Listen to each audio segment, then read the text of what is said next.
इस practice set में हम आपके लिए लेकर आए हैं वो एग्जाम्पल जो अभी अभी करंटली के एग्ज़ाम में जो पूछे जा रहे हैं। अभी करंटली जो एग्ज़ाम्स हैं उसमें जो पूछे जा रहे हैं वही टाइप के सवाल हम आपके लिए यहाँ पर लेकर आए हैं। चलिए, सबसे पहले हमारा जो प्रश्न है, किसी वस्तु का मूल्य 2 बार क्रमशः 20% और 25% क्या करता है, बढ़ाया जाता है, तो एक बार में कितने प्रतिशत की वृद्धि के बराबर होगा।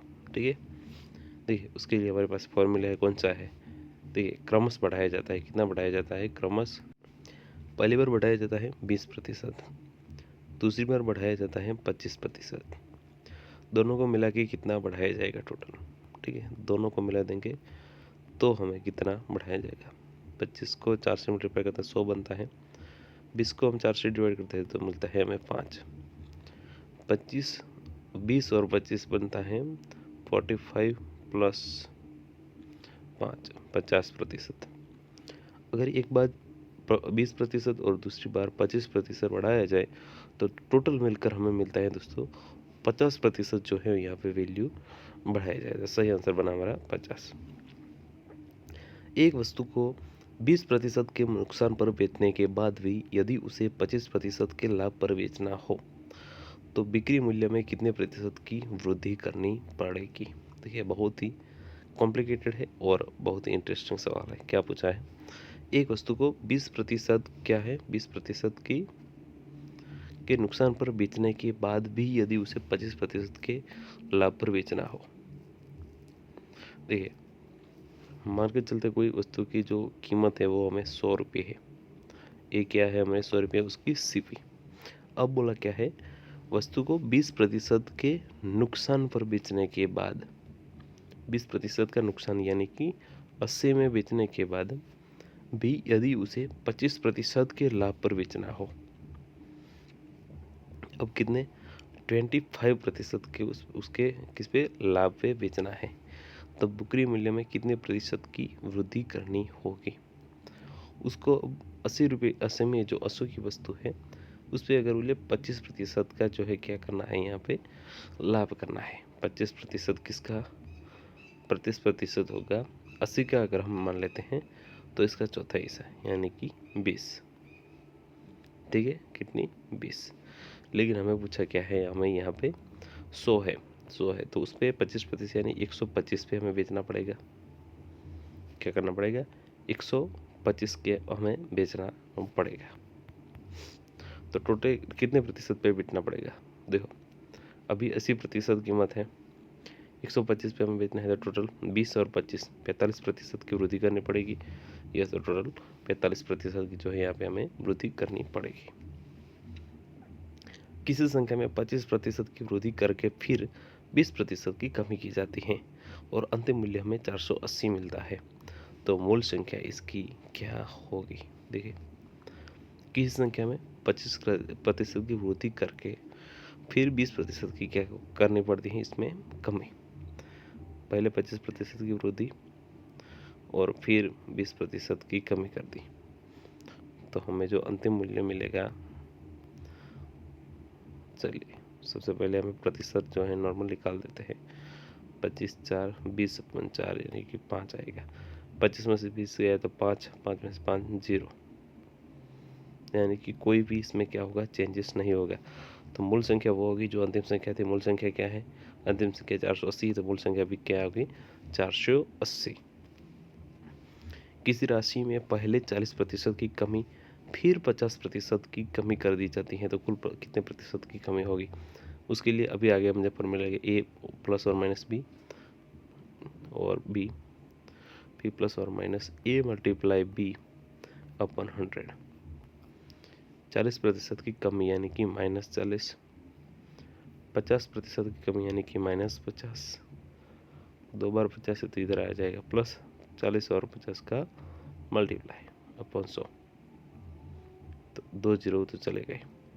40 और 50 कितने पे, -90 प्लस 4 और 5 20, तो -70। -70 का है ऑप्शन ए में 70% की जो है यहाँ पे कमी मिलेगी। एक कक्षा में लड़कों की संख्या लड़कियों से 25% अधिक है तो कुल छात्रों में लड़कियों का प्रतिशत क्या होगा। देखिए, देखिए, एक कक्षा में लड़कों की संख्या लड़कियों की संख्या से 25% अधिक है, ये मान के चलते हैं। लड़कियों की जो संख्या है 100 है, ठीक है। ये किसकी? लड़कियों की संख्या। तो अब लड़कों की संख्या क्या होगी? 25 अधिक, यानी कि 100 से 25 अधिक कहाँ होता है? 125 होगी। हमें खोजना किसको है? लड़कियों का प्रतिशत। किस पे होगा? टोटल जो भी संख्या है 100 + 125 तो 225 होगी टोटल। लड़के और लड़कियां मिलकर 225 हो गई। उनमें से हमें सिर्फ खोजनी है लड़कियों का प्रतिशत। तो 100 है लड़कियां, तो 100% लगा दी। प्रतिशत में कन्वर्ट करने के लिए मल्टीप्लाई करेंगे आप 100 से, ठीक है। 100 से करेंगे, ये सब निपटा दोगे तो 40.44 यहाँ पे प्रतिशत जो है आंसर बनेगा ऑप्शन सी। ए अकेला 20 दिन में और बी अकेला 30 दिन में कार्य करता है। यदि ए और बी मिलकर 6 दिन में काम करने के बाद ए काम छोड़ दे तो शेष कार्य बी अकेला कितने दिन में करेगा? देखिए, ए जो है कोई कार्य 20 दिन और बी है वो अकेला 30 दिन में करता है। दोनों साथ में मिलकर काम करेंगे, राइट। दोनों साथ में मिलकर अगर काम करते हैं तो यहाँ पे 60 है एलसीएम, 5/60 तो 1/12। 1/12 क्या है दोस्तों? 1/12 आया है एक दिन का कार्य। अगर ए और बी दोनों मिलकर एक दिन में 1/12 कार्य करते हैं, लगातार वो 6 दिन साथ में मिलकर काम करते हैं, क्या हुआ? ए और बी एक दिन में साथ में मिलकर 1/12 कार्य करते हैं और 6 दिन वो साथ में कार्य करते हैं, तो कितना आएगा? 12 को 6 से डिवाइड करते 2 आएगा, यानी कि 1/2, यानी कि आधा कार्य वो 6 दिन में खत्म कर देंगे। अब बचा कितना? आधा कार्य जो है बचा यहाँ पे। एक काम छोड़ देता है, एक काम चला गया, ठीक है। सी अब बचा हुआ काम बी अकेला करेगा, तो कितने दिन में करेगा? देखिए, बी को एक काम करने के लिए उसको 1/30 दिन लगते हैं, तो 1/2 काम करने के लिए उसको कितने दिन जो है यहाँ पे लगेंगे? चलिए मल्टीप्लाई कर देते हैं 1/2 को 1/30 से, 1/30 उसको मल्टीप्लाई करना किसे? 1/30 से, यानी कितने आया? 15, ठीक है। 15 का है ऑप्शन डी में। बाकी काम जो है 15 दिन में निपट जाएगा। ए किसी काम को 18 दिन में, बी 24 दिन में और सी 36 दिन में कर सकता है। यदि तीनों एक साथ काम शुरू करें लेकिन हर तीसरे दिन सी छुट्टी पर जाता है तो काम कितने दिन में पूरा होगा? बहुत ही सिंपल है, जैसा हमने आगे किया वही मेथड यूज करनी है। लेकिन एक और इम्पोर्टेंट हिंट यहाँ पे मैं देता हूँ। क्या पूछा है? किसी कार्य को ए 18 दिन में करता है, बी 24 दिन में और सी 36 दिन में जो है पूरा कार्य करता है। ये काम है अकेले का। तीनों एक साथ काम करना शुरू करते हैं, यानी कि तीनों एक साथ एक दिन में करेंगे।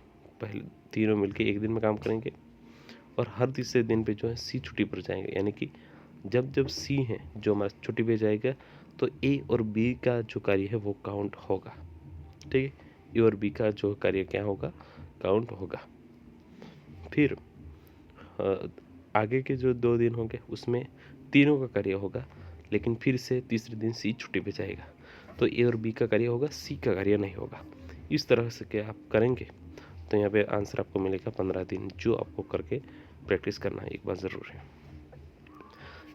एक पाइप ए टंकी को 12 घंटे में भरता है, पाइप बी 18 घंटा में भरता है, पाइप सी 9 घंटे में उसको क्या करता है? खाली करता है। तो तीनों को एक साथ खोल देने पर टंकी कितने घंटे में भरेगी? देखिए, ए जो है 12 घंटे में करता है, यानी कि 1 घंटे में 1/12 काम करता है। वैसे ही बी 1/18 1 घंटे में करता है और सी 9 घंटे में खाली करता है, यानी 1 - 9, 1 घंटे में 1/9 जो कार्य है कम खाली कर देते हैं, माइनस आ गया, ठीक है। अब टोटल यहाँ पे एलसीएम आएगा 36। 12 को 3 से मल्टीप्लाई करो 36, 18 को 2 से मल्टीप्लाई 36, 9 को 4 से मल्टीप्लाई करोगे 36, लेकिन यहाँ पे होगा माइनस।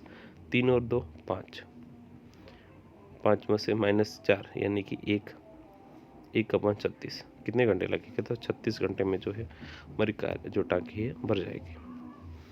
देखिए, ए और बी साथ मिलकर 12 दिन में काम करते हैं, बी अकेला 30 दिन में करता है, तो ए अकेला वही काम कितने दिन में करेंगे। देखिए यहाँ पे ए और बी दोनों मिलकर 12 दिन में काम करते हैं। ए और बी साथ मिलकर जो काम कितने दिन में, 12 दिन में करते हैं, क्या करेंगे 12 दिन में। और चलिए ए प्लस बी 12 दिन, तो बी अकेला करेगा 30 दिन में, तो ए अकेला वही काम कितने दिन में करेगा, कोई ना किसको, हमें ए को। एलसीएम में ले लेता हूँ 60, 12 को 5 से और 30 को 2 से, तो 5 में से 2 चले जाएंगे तो 3 बचे, 3 का बचे, 3 बचेगा हमारा ए। 60 को 3 से डिवाइड करें तो 20, यानी क्या है आंसर, 20 दिन किसका आया, ए अकेला काम करेगा, तो 20 दिन में। समझ में आ जाएगा आपको, एक बार रिपीट देख सकते हो कि ए किसी काम को 15 दिन में पूरा करता है, बी उसकी क्षमता से 50% अधिक काम करता है, दोनों मिलकर काम शुरू करते हैं, लेकिन 3 दिन बाद ए चला जाता है। शेष करिए बी कितने दिन में करेंगे, जो आगे हमने किया वही से हम यहाँ पे यूज करना, और कोई भी चीज़ नहीं कर रही।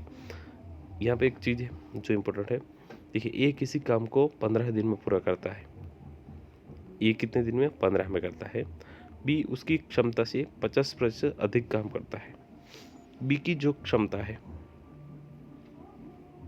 उसे क्या करेगा, 50% जो है अधिक, दोनों मिलकर काम शुरू करते हैं, लेकिन 3 दिन बाद, यानी कि देखिए यहाँ पे बी की क्षमता क्या होगी, मान के चलते एक कोई काम करता है, उससे बी की क्षमता क्या होगी, 50% अधिक, ए की क्षमता 100% तो बी की होगी 150%। ठीक है, ये हिस्सा लेना है, ए की 100% होगी तो बी की होगी 150%, यानी कि ए को जो टाइम लगता है उससे बी को कम टाइम लगेगा। देखिए एक ट्रेन 72 किलोमीटर प्रति आवर की गति से चलती है और एक खंभे को 25 सेकंड में पार करती है, तो ट्रेन की लंबाई क्या होगी। सिर्फ मैं यहाँ पे फॉर्मूला देने वाला हूँ, 5×12 स्पीड जगह पे 72 रख देना है, टी की जगह पे 25 सेकंड रख देना है, और ट्रेन की लंबाई ने TL। सारी जो है वैल्यू यहाँ पे रख दोगे तो आपको जो मिलेगा वो TL मिल जाएगा। TL क्या होगा हमारा आंसर, बात खत्म। देखिए वही आंसर वही रिपोर्ट होगा। चलिए एक व्यक्ति 40 किलोमीटर की दूरी 6 किलोमीटर प्रति आवर और 10 किलोमीटर प्रति आवर से 2 बराबर समय में तय करता है, कुल समय कितना होगा। देखिए एक स्पीड है 6 किलोमीटर, दूसरी स्पीड है 10 किलोमीटर प्रति आवर, टोटल कितने हैं 40 किलोमीटर, 16 टी हुआ, राइट। अगर मुझे टी ही खोजना है तो मुझे मिल जाएगा 2.5 के समथिंग, यानी कि अराउंड 5 घंटे के अराउंड आ जाएगा। ए और बी दो स्थान है, 180 किलोमीटर दूर हैं, ए 40 किलोमीटर प्रति आवर और बी 50 किलोमीटर प्रति आवर की गति की एक दूसरे की ओर क्या आते हैं, एक दूसरे की ओर आते हैं, यानी कि दोनों को क्या होगा योग 40 + 50 का, तो कितने हुए 90 किलोमीटर की स्पीड से एक दूसरे की ओर आए। 180 किलोमीटर उसको काटना है तो कितना टाइम लगेगा, 2 घंटे लगेंगे। किसी वस्तु को 60 किलोमीटर प्रति आवर की गति से ले जाते समय 40 मिनट लगता है, यानी कि जो है यहाँ पे 40 मिनट लगता है, कितना 60 किलोमीटर, यानी कि जो 60 किलोमीटर उसको अगर जो यहाँ पे डिस्टेंस है, सॉरी क्या बोला है, 60 किलोमीटर 1 घंटे में, यानी कि 1 किलोमीटर 1 मिनट में, 1 किलोमीटर 1 किलोमीटर कितने 1 मिनट में लगता है। ठीक है, इतनी स्पीड है, लेकिन उसको 40 मिनट ही हमें चलाना है, यानी कि टोटल कितना किलोमीटर हुआ 40 किलोमीटर हुआ। ठीक है, दूरी कितनी है 80 किलोमीटर की आवर की गति से कितने समय में like okay 40 kilometre road distance है, हमारे पास स्पीड है 80 किलोमीटर की और खोजना है हमें टाइम 40/80, यानी कि 1/2 1/2 यानी कि 0.5 आवर्स यानी कि आधा घंटा कहाँ है 30 मिनट। एक ट्रेन 180 मीटर लंबी 54 किलोमीटर प्रति आवर की गति से खड़ी व्यक्ति को कितने सेकंड में पार करेगी। वही formula 5/12 speed time is equal to TL।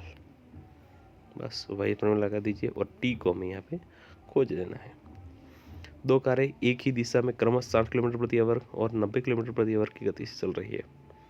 Tej car धीमी कार को 150 किलोमीटर बाद पकड़ लेती है। दोनों के बीच में प्रारंभिक दूरी कितनी होगी? देखिए 60 और 90 इतना डिस्टेंस है, यानी कि 30 किलोमीटर का यहाँ पे क्या है डिस्टेंस है इन बीच में। ठीक है, अब तेज कार धीमी कार को कितने 150 किलोमीटर के बाद क्या कर लेते हैं दोस्तों? पकड़ लेती है। 150 किलोमीटर यानी कि दोनों के बीच में डिस्टेंस है 30 किलोमीटर प्रति आवर की स्पीड का।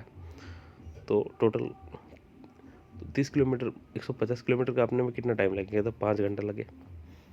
5 घंटे वो कितने स्पीड से चलेगी? 60 किलोमीटर की, कि तकरीबन 300 किलोमीटर। दूरी कितनी होगी? उनके बीच दूरी थी 300 किलोमीटर की। एक व्यक्ति 50 किलोमीटर प्रति दूरी का आधा भाग 20 किलोमीटर प्रति आवर और बाकी का आधा भाग 30 किलोमीटर प्रति आवर से तय करता है। औसत गति क्या होगी? देखिए आधा भाग करेगा यानी कि 12.5 किलोमीटर 20 प्रति आवर से, और बाकी का जो 12.5 वो 10 प्रति किलोमीटर की आवर से तय करेगी। ठीक है, तो औसत उसकी क्या होगी? गति कितनी होगी? बस इन दोनों को आपको योग करके यहाँ पे निकाल देना है। एक नाव स्थिर जल में जो 12 किलोमीटर प्रति आवर की गति से चलती है और धारा की गति 3 किलोमीटर प्रति आवर है। स्थिर जल में 12, धारा की गति 3, 36 किलोमीटर की दूरी उल्टी धारा के में तय करने में कितना टाइम लगेगा? उल्टी धारा यानी कि धारा के विपरीत 36 किलोमीटर है, 3 किलोमीटर क्या है यहाँ पे धारा की गति, यानी कि स्थिर जल से धारा की गति माइनस करेंगे तब उल्टी मिलेगी, यानी कि 9, 36 में 9 यानी कि 4 घंटे। चलिए, नाव की स्थिर जल में जो गति है 15 किलोमीटर प्रति आवर है और धारा की गति 5 किलोमीटर है। यदि नाव धारा के साथ 2 घंटे में चले तो कुल कितनी दूरी तय करेगी? देखिए स्थिर जल में 15 है और धारा की गति है 5, कितने मिलेंगे हमें? 20। ये क्या होगी? धारा की प्लस नाव की दोनों की गति। किसकी दिशा में? धारा की दिशा में। ऐसे ही कितने टाइम चलती हैं? 2 घंटे, यानी कि 40 किलोमीटर काटेगी तो कितना? 40 किलोमीटर, ऑप्शन बी होगा। एक व्यक्ति 48 किलोमीटर धारा के साथ और 32 किलोमीटर धारा के विरुद्ध उतने ही समय में तय करता है, तो धारा की गति क्या होगी? 48 किलोमीटर और 32 किलोमीटर, ये धारा के साथ और धारा की विपरीत, तो हमें खोजनी है धारा की गति। पहले निकले हम नाव की गति, फिर उसमें से निकाल लेंगे धारा की गति, तो आराम से मिल जाएगा। कौन सा ऑप्शन मिलना कमेंट कर सकते हैं। नाव की गति 18 किलोमीटर प्रति आवर है और धारा की गति 6 किलोमीटर प्रति आवर। किसी दूसरी दूरी को धारा के साथ 2 घंटे कम समय में तय करते हैं, दूरी क्या है? देखिए नाव की गति 18 और धारा की 6, किसी दूरी को धारा के साथ 2 घंटे कम समय में तय करती है। देखिए तो दूरी क्या है? डिस्टेंस हमें क्या है यहाँ पे निकालना है। दिया क्या है? नाव की गति दी है 18, धारा की गति है 6, धारा की दिशा में कितनी होगी? 24, और धारा की विपरीत दिशा में होगी 12। ठीक है, धारा के साथ अगर 2 घंटे में तय करते हैं, 2 घंटे में तय करना है हमें, धारा के साथ में 24 है, 2 घंटों में तो कितनी चलेगी? 48। ठीक है,